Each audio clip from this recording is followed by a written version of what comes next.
If you live near a big town or city, you probably know the names of a few big shot hotel chains. There aren't many around, but the few that are huge. But even more significant than the Hiltons and the Hyatts and the Intercontinentals is the Marriott chain of hotels. What started as a small root beer stand made its way to become the biggest name in hospitality. How, you ask? Stay tuned to find out. This journey began in small-town Utah, Marriott Settlement. The settlement was home to several Mormon pioneers and settlers, including the Marriotts.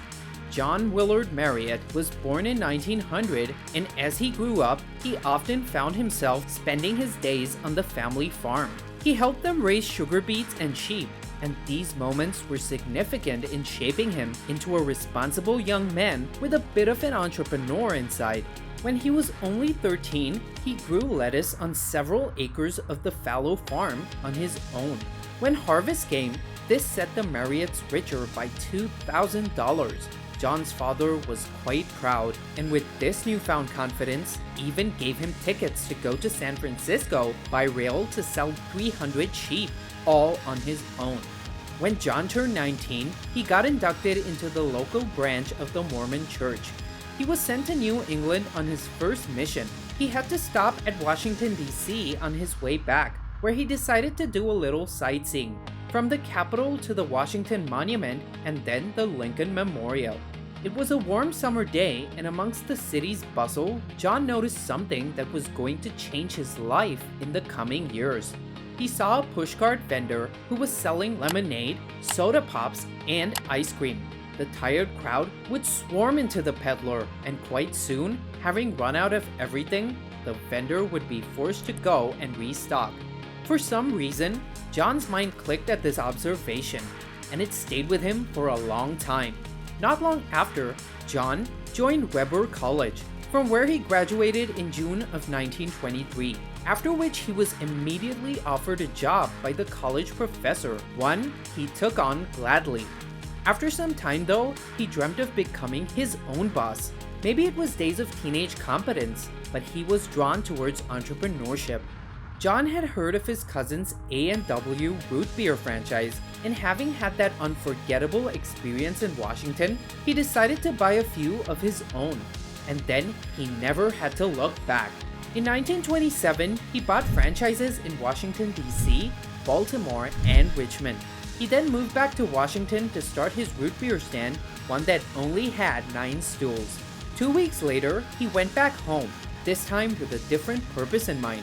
He got married to Alice Sheets, who became his most trusted confidant. She guided him as much in business as she did in life, and he always considered her opinions with due seriousness. As the cooler months came on, John and Alice decided to add something warm to the menu. They added some iconic Mexican delicacies. As the stand became more popular, they felt it was best to rebrand.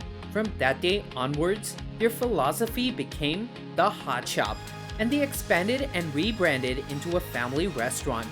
They were confident with where the venture was headed, and so didn't think twice. They went all in, opening up a drive-in restaurant a year later. As World War II broke out, John took on the opportunities that arose for Hot Shop. This included accepting contracts for the government, such as providing food services to various government agencies and defense plants. The future looked bright, and John and Alice had a vision for the future. They decided to go big and open up their coffers to the public, and so they did in 1953.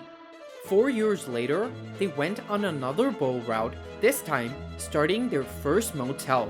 This was the Twin Bridges Motor Hotel in Arlington, Virginia. Now with so many restaurants, contracts, and motels in their bags, John decided to lift his foot from the gas for a decade. They let their current investments steep and grow. In 1967, he completely rebranded the company, becoming what is infamously known as Marriott Inc. today. A year later, it was time to go where no one had ever gone before, yet again. They signed exclusive contracts with big aviation firms to supply their in-flight meals, packaged and heated. The concept of a private company providing such premium lunches wasn't heard of before. this made big and exciting press for Marriott. They signed similar agreements with educational institutions across the country. If this wasn't enough, the year wasn't over for the company. They acquired two huge restaurant chains, the Big Boy and the Roy Rogers Family Restaurant. As for John, he was a workaholic. It was as simple as that. He was energetic and organized and would show up to the restaurant pantry or the hotel at odd times for random inspections. He would swipe his finger on surfaces to check for dust or dirt. The hotel's cleanliness was a top priority for him, and he would personally ensure that such standards were maintained. If the staff ever made a mistake, John used compassion and love to solve their problems. As he once put it, if you keep the employees happy, then they keep the customers happy. When he wasn't working, which was quite rare, John always had a loving and supportive family to go back to. He could always rely on them. With Alice, he had two sons, Bill and Richard. He had raised them to become competent individuals. And if the state of Marriott International today has any relevance, then let's say he did that quite well. Bill is the chairman of Marriott International, and under his leadership, the company has spread its wings across 130 countries, where they own over 700 properties. Despite having a significant stake in the hospitality sector overall, Marriott runs over 30 brands. Honestly, the scope and the size of this company and its influence today are staggering. Whatever happens to the tourism industry in the future, Marriott has built a legacy and reputation that will never fade away.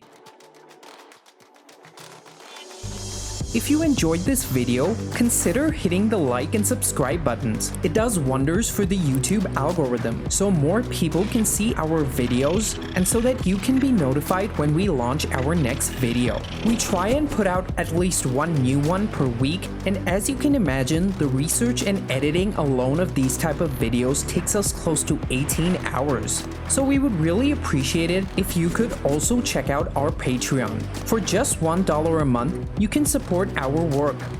We produce over 12 videos per month, so that is literally 8 cents per video.